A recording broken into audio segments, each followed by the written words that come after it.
You're feeling your baby move? Oh, that's baby. wonderful. A baby boy. FOX43's Lynda Weed is pregnant. You see her every day during FOX43 Morning News. Lynda and her husband are expecting a baby boy in October. What you might not know is that the pregnancy did not come easy. Tonight in our FOX43 focal point, Infertility, Lynda shares her personal story, including two sisters struggling with infertility at the same time with miscarriages and regretful secrets. Our love story started the night we met at a wedding 7 years ago. Then came the popping of the question, and then 3 years ago, I do's. Congratulations, you can kiss your bride. Saying yes to my husband Tom came with the love and responsibility of raising two young boys.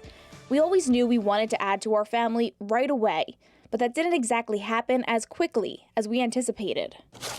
So we started counting days and used a lot of these ovulation tests, claiming to predict your most fertile days. After a year of peeing on ovulation and pregnancy sticks, and still, no baby. Time to get serious. We reached out to an infertility specialist. They checked to make sure my tubes were open, ran multiple tests, and even checked my husband's sperm. All came back normal, meaning I fell into the unexplained infertility category. No obvious reason behind my pregnancy problems. I know that you've been through some stress, the whole process of trying to get pregnant. Sandy Hoops is a certified nurse midwife at Woodward & Associates in Hummelstown, Dauphin County. She's one of my current healthcare specialists and has really helped me better understand why infertility answers are so open-ended. Sometimes it just takes time. Sometimes there's stress, sometimes it's low thyroid levels, and they might be normal, so giving them a little bit of medication will help them to ovulate. Medication and an IUI, intrauterine insemination, was what I needed. My husband's sperm was placed directly into my uterus while I was ovulating. After the longest and most stressful 2-week wait of my life, incredible news. The test finally read pregnant, but not for long. 5 weeks into the pregnancy, I expected to hear our baby's heartbeat. Instead, silence.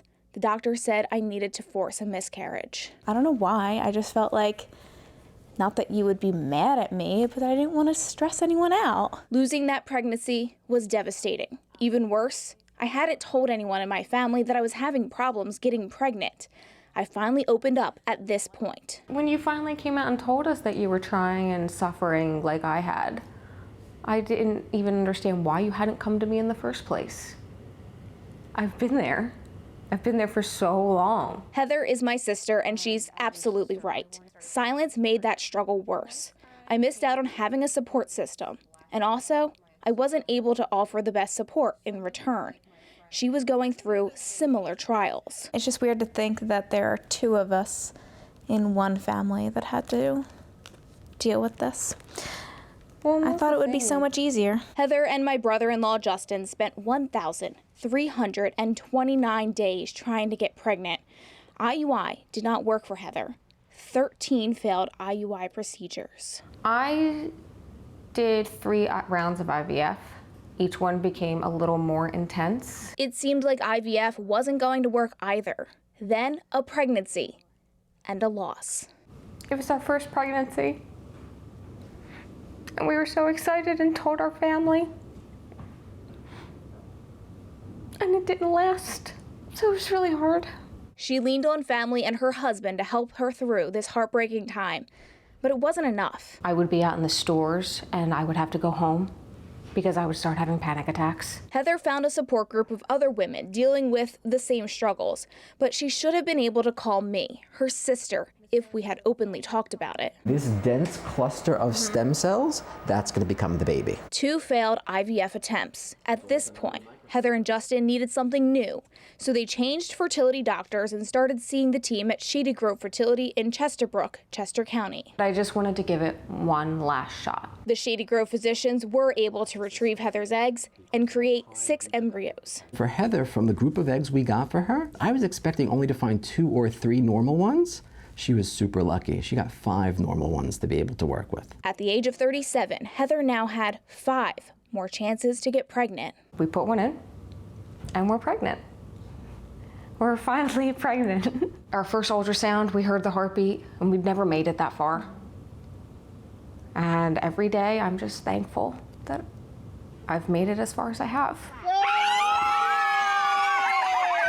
A baby girl coming this January, growing up with a cousin that will be just 2.5 months older. You're feeling your baby move? Oh, that's wonderful. Baby boy. It did take some time for me to heal emotionally and physically after my miscarriage. The other issue is that if you've had a loss, this next pregnancy is super scary for that woman until they've reached that point, and even afterwards, beyond that point of where they had the loss. And they're called rainbow babies, these new babies coming in, and those rainbow babies are very, very special. Tom and I were ready for our second IUI treatment.